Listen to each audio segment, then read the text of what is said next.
ازيكم يا احلى متابعين. النهارده معانا قصه مختلفه شويه، اكشن من بتاع المخابرات الامريكيه وشغل الجواسيس.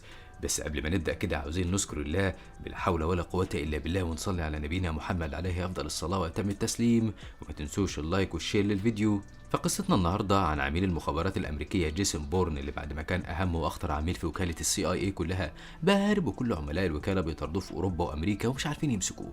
وكان جيسون بيحاول يعرف الحقيقه ومين اللي قتل ابوه فعلا. تفتكروا هيقدر يوصل للحقيقه؟ ولو كانت المخابرات هي اللي ورا اغتيال ابوه هيعمل معاهم ايه؟ ده اللي هنعرفه مع بعض. فما تنسوش بقى تدوسوا على اللايك والشير وتفعلوا زرار الجرس علشان يوصلكم مننا كل جديد. بيبدأ الفيلم مع جيسون بورن وهو بيسترجع بعض ذكرياته اول ما انضم لوكالة المخابرات وبقى عميل سري وكل جرائم القتل اللي قام بيها. وشوية بيفوق اول ما العربية تقف لانه كان رايح مكان في الصحراء بيعملوا فيه ماتشات مصارعة وبيتراهنوا على فلوس. واول ما جيسون بيبدأ الماتش بتاعه بيوقع خصمه مغمى عليه من لكمة واحدة وهو اللي بيفوز. في الوقت ده كانت نيكي عميلة المخابرات السابقة اللي كانت مع جيسون في نفس المشروع اللي كانوا بيعملوا فيه تجارب على العملاء السريين وبيحولوهم لأدوات قتل ما عندهمش أي رحمة، وبينفذوا الأوامر ما فيش عندهم أي مجال للغلط. وده كان مشروع تريد ستون. كانت نيكي راحت لمقر العصابة من الهاكر المحترفين علشان تستخدم السيرفرات اللي عندهم، وبتقدر انها تسجل دخول على حسابها القديم في سي اي اي، وبتفتح كل المستندات والملفات القديمة اللي تخص مشروع تريد ستون، وبتنسخ كل ملفات العمليات السرية. وساعتها فريق المراقبة في المخابرات بيعرف بالاختراق اللي حصل للنظام، وهيدزلي المديرة بتاعتهم بتيجي بسرعة وبتحاول توقف هجوم نيكي الإلكتروني. في الوقت اللي كانت نيكي اطلعت على كل البيانات والمعلومات اللي تخص جيسون، وعرفت ان اسمه الحقيقي ديفيد ويب، وكمان ان ابوه المخابرات اللي كان بيخدمها هي اللي قتلته. وعلى ما نيكي بتنسخ كل الملفات دي، كانت هيدزلي هكرت شبكة الكهرباء لمدينة ريكيافيك اللي كانت فيها نيكي وقطعت الطيارة عن المدينة كلها. طبعا نيكي كانت عرفت انها اتكشفت، فبتحرق الجهاز اللي كانت بتستخدمه قبل ما تخرج من المكان. وساعتها ديوي رئيس المخابرات بيروح له خبر الاختراق، وبيعرف ان اللي عملت كده عميله سابقه في الوكاله. وهيدزلي بتعمل بحث لغايه ما بتجيب ملف نيكي كامل وتعرف انها على صله بجيسون بورن. ولما بتروح الاجتماع اللي ديوي عمله للقاده بتوع الوكاله، ساعتها هيدزلي بتطلب انها تروح هي العمليه دي وتقبض على نيكي وجيسون بورن لانها اكتر واحده دارسه الملف بتاعه. وبعد ما ديوي بتناقش مع القاده بيوافق انه يخليها تشرف على العمليه بسريه تامه وبيديلها كل الصلاحيات علشان ترجع ببورن هو كمان. وبعدها ديريو بيتصل بالعميل السري بتاعه اللي هو اخطر قاتل في الوكاله ومحدش يعرف بوجوده غير ديوي، لانه بيشتغل بعلم ديوي بس ومحدش يعرف عنه اي حاجه، وبينفذ له عمليات الاغتيال سواء لرجال اعمال امريكان او ارهابيين او ايا كان زي ما مصلحه ديوي تجيبه. وديوي اول ما بيقول له ان العمليه الجديده تخص جيسون بورن، العميل السري بيتحمل زي ما يكون في بينهم طار قديم، وبياخد من ديوي كل التعليمات وبيقتل الراجل اللي كان بيعذبه حاليا علشان يروح روما يطارد جيسون. في الوقت ده كان جيسون في ماتش مصارعه من بتوعه، وكالعاده بيهزم خصمه بالضربه القاضيه في 3 ثواني. وده اول ما بيشوف نيكي وسط المتفرجين، وعلى ما بيروح يدور عليها بيتفاجئ انها مشيت وسابت له رساله بالعنوان اللي هتقابله فيه.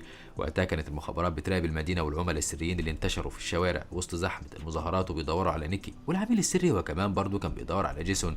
في الوقت ده كان جيسون وصل لنيكي وقالت له انها اخترقت نظام المخابرات وجابت الملفات بتاعته، واكتشفت انهم كانوا بيسعوا وراه من قبل ما هو يتطوع في برنامج تريدستون، وانهم مراقبينه من زمان وكمان ورا موت ابوه. ساعتها جيسون بياخد باله من العملاء اللي بيراقبوهم وماشيين وراهم، فبياخد نيكي ويتحركوا بسرعه. وجيسون بيتفق مع نيكي انها تروح في الاتجاه التاني ويتقابلوا عند تمثال اثينا. وطبعا كل ده وديوي في المخابرات بيراقب كل اللي بيحصل. لما بيشوف جيسون بيديهم اوامر انهم يخليهم وراه هو الاول وما يسيبوهوش. جيسون بقى بيستدرج العملاء اللي بيراقبوا دول وبيضربهم وبيخلص منهم، وبيروح ورا نيكي ويلحقها لان باقي العملاء كانوا بيطاردوها والمظاهرات اتطورت وكان في عنف كتير ونار في كل مكان. والعميل السري بيتحرك بامر من ديوي ويطارد جيسون ونيكي، واللي بيبلغوا بتحركاتهم كانت هيدز لانهم كانوا شايفين كل اللي بيحصل بالقمر الصناعي ومهكرين الكاميرات اللي في الشوارع. وجيسون بيخطف موتوسيكل من بتوع الشرطه وبيطير بيه علشان يهرب منهم. ولما بيوصل لنيكي كان في اخر لحظه قبل ما العملاء اللي كانوا بيطاردوها يوصلوا ليها ويقتلوها، وهو اللي بيقتلهم كلهم. والعميل السري كان وراه، بس في نص الطريق جيسون بيخليه يتقلب بالعربيه وبيضطر ساعتها انه يكمل على رجليه، وبياخد الارشادات من هيز اللي بتدور على مبنى عالي يطلع على سطحه يكون من خلاله كاشف المنطقه كلها ويقدر يقتل جيسون. وفعلا العميل اللي كان في الموقع المحدد ومعاه بندقيه القناص اول ما بيلمح جيسون وبيضرب عليه رصاصه، بس من حظه انها بتيجي في نيكي، ولما بتقع من وراه بيتقلب بالموتوسيكل وبيبان للعميل ان جيسون هو اللي مات لان نيكي ما كانتش باينه كويس من ورا العربيه. لما جيسون جه يلحقها قبل ما باقي العملاء يوصلوا لها ويقتلوها، هي بتطلب منه انه يخليه مستخبي وما يضحيش بنفسه، وبتروح هي متحركه ورمياله مفتاح خزنه، وفي نفس اللحظه دي بيتضرب عليها نار وبتموت.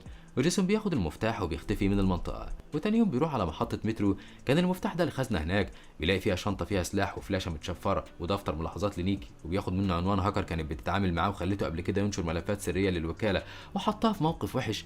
في الوقت ده كان ارون صاحب شركه اتصالات متطوره في مؤتمر صحفي وبيعلن عن بدء تشغيل الخدمه، وبيقول ان المشتركين مش هيكونوا تحت المراقبه وبياناتهم تتباع زي ما بيحصل في الشركات التانيه.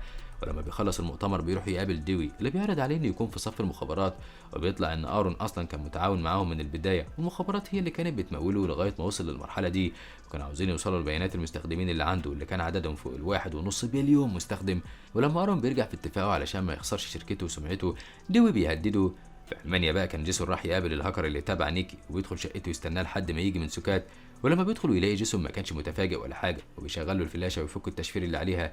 بس المشكله اللي ما كانش حد عارفها ان هيدز كانت بعتت عليها فيروس بيتفعل لما تشتغل في اي وقت ويحدد مكانها وزرعته وقت ما كانت نيكي بتنسخ في الملفات في الاول. ساعتها هيدز اول ما بيجي لها اشعار بتشغيل الفلاشه بتتصل بيديه وتعرفه وبتبلغ فريق برلين وتبعته على العنوان اللي فيه جيسون. وجيسون لما بتصفح الملفات ويشوف ملف تريدستون بيفتحه بيلاقي فيه معلومات عن ابوه واليوم اللي مات فيه وانه كان متراقب يومها واغتياله اتلفق لجماعات ارهابيه في لبنان. واصلا جيسون في اليوم ده كان مع ابوه وكان ابوه اتقابل معاه علشان يطلب منه يبعد عن شغل المخابرات وجو القلق بتاعها. واول ما جيسون بيقرا المعلومات اللي في الملف بيرجع فلاش باك ويفتكر صور مهزوزه عن اليوم ده، والهاكر كان عمال يعرض عليه انهم ينشروا الملفات دي ويفضح الوكاله. بس جيسون ما كانش بيخطط لكده وكان عاوز يوصل للحقيقه وبس وينتقم لموت ابوه.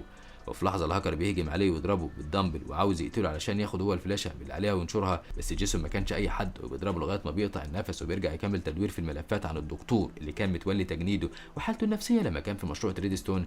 وفي اللحظه اللي بياخد فيها العنوان كانت هيدز اتحكمت في الجهاز اللي معاه ومسح كل الملفات من عليه، وبتتصل على تليفون علشان ديوي يكلمه. بس هي بتقول لجيسون في الاول انها شافت انه بيدور في ماضيه وعاوز يعرف الحقيقه وهي تقدر تساعده في كده. بس ديوي ياخد منها التليفون ويكلمه ويقول له انه لازم يسلم نفسه وكفايه الدمار اللي بتسبب فيه للوكاله. هو اصلا كان بيشغله على ما فريق العملاء يوصلوا المبنى ويسيطروا عليه، بس هيدز بتبعت له رساله وتقول له انه قدامه دقيقتين بس قبل ما الفريق يقتحم المبنى. بس جيسون ما كانش في حد في مهارته ولا ذكائه وبيقدر يهرب من الفريق بكل سهوله، وبيروح بقى يدور على مالكوم سميث. المخابرات كانت عارفه بخطوته دي، وهيدز بتقترح انها تروح العمليه دي وتحاول محاوله واحده انها ترجعه تاني للوكاله ويرجع يشتغل معاهم بدل ما يطردوه بالشكل ده، لان مفيش منه اي خطر ولا تهديد طول الفتره اللي فاتت دي، وان كل اللي بيعمله بيحاول يعرف ماضيه ويفتكر كل حاجه مش اكتر. بعدها كان جيسون وصل لندن واتصل بمالكوم واتفق معاه انه يقابله في الساحه بعد ربع ساعه. وكانت وقتها هيدز هي كمان وصلت لندن وبتراقب مع الفريق بتاعها مالكوم، وبتعرف انه هيقابل جيسون وديوي، وبيتصل بالعميل السري وبيطلب منه انه يتصرف مع العميل وما يخليش العمليه تتحول لاطار شخصي علشان ما يكشفوش نفسهم للانجليز ويخلوهم يتحشروا في الموضوع. وهيدز بتخلي العميل السري اللي بقى بيشتغل باوامرها دلوقتي زي ما ديوي امره، بتديله جهاز تعقب علشان تعرف هو فين، وبيبدا يطارد مالكوم هو والفريق علشان يعملوا عمليه زي كماشه عليه وما يهربش منهم لا هو ولا جيسون.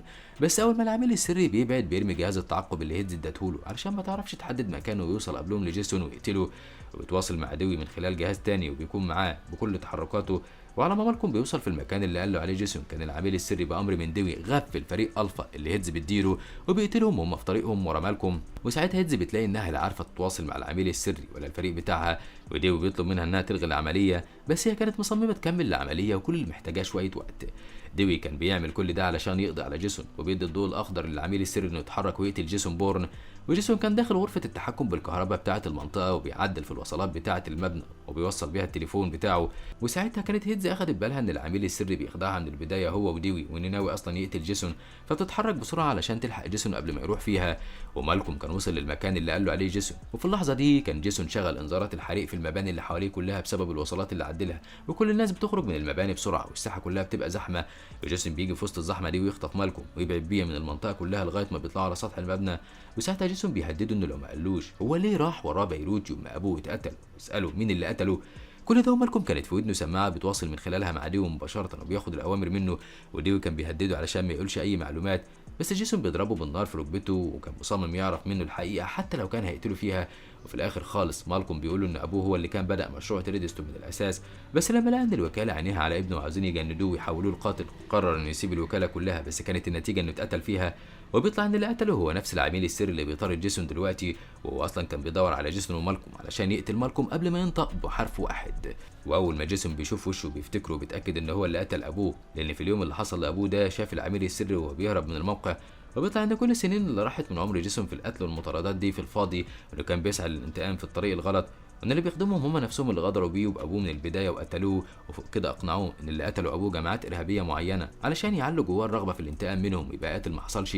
ولما جيسون بيلاحظ السماعه اللي في ودن مالكوم بياخدها وبيسمع كل اوامر ديوي وكلامه مع العميل السري، وبيعرف انه قرب من الوصول ليه وهيقتله، فبيتصرف بسرعه وهما الاثنين بيقعوا من على السطح من ارتفاع 5 ادوار. بس جيسون كان اتعلق في كابل خفيف ووقع شويه وما حصلوش حاجه. وعلى ما العميل السري بينزل يتاكد انه مات مش بيلاقيه، ولما بيبلغ دوي بيامره انه يرجع امريكا علشان في حاجه اهم دلوقتي ومشكله اكبر لازم يحلها. وطبعا كان جيسون سمع الحوار، وساعتها كان جيسون شاف هيدز لي وركب معاه العربيه واتفقت معاه انها تدخله امريكا بسهوله لما بيسالها عن مشروع ايرون هاند، وهيدز شكلها بتلعب بيه اصلا علشان تخلص من ديوي وتاخد هي مكانه.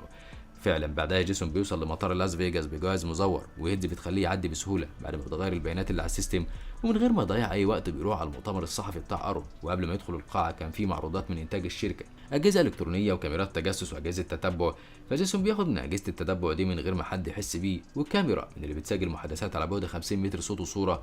وفي الوقت ده كان العميل السري هو كمان وصل واستخبى في الكواليس فوق القاعه، وفي شنطه السلاح اللي كانت متجهزه له كان في جوانتي عليه بصمات شاب تاني خالص علشان يلبسوه الليله.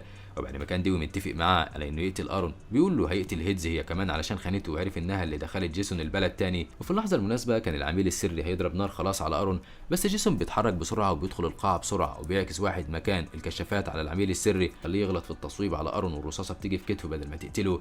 وساعتها بيحصل بينهم هما الاثنين ضرب نار وهرج ومرج بين الناس في القاعه، والكل بيهربوا من المكان.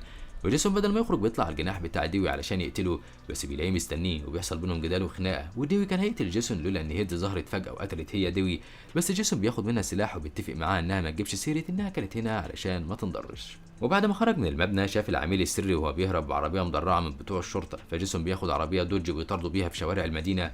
والحقيقه انها كانت مطارده شرسه وعنيفه جدا، لان العميل السري ما كانش في حاجه بتوقفه ابدا، وداس كل العربيات اللي في سكته ولا كانهم عربيات لعبه. وجيسون ما كانش عارف يحصله ولا يوقفه خالص لغايه ما بيطلع على كوبري وينط بالعربيه عليه ويقع على عربيه العميل السري ويخليه يعمل حادثه ويدخل في المبنى يدمره.